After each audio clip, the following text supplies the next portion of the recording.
Ito, maganda. Para sa mga For fever sa mga bata. children.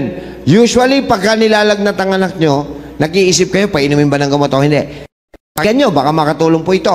Kumuha ka ng isang Onion. sibuyas at hiwain mo siya sa maninipis na slices. Maninipis, ha?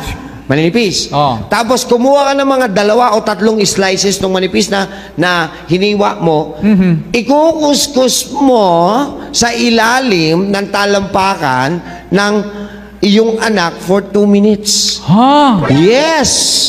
Gawin mo itong process na to 2 beses sa isang araw, magugulat kayo. Alam ko na. Bababa ang temperatura ng iyong anak. Alam ko na, bakit. Sa bata lang to, ha. Pag sinabi nating bata, mga 4 below. Okay. 4 below. Ayan. Alam ko to kasi mainit to eh. Yun. Mainit yan. Nagkikreate siya ng proper blood circulation, nagre-release din siya ng high temperature. Okay, so ulitin natin. Kukuha ka ng isang sibuyas, hiwain mo ng manipis. Pag manipis na, kumuha ka ng 2 hanggang 3, ikuskus mo sa talampakan ng anak mo. 2 beses mo gagawin yan, nakakababa po yan. So use ng this lagnat. twice a day. Oo. Yan.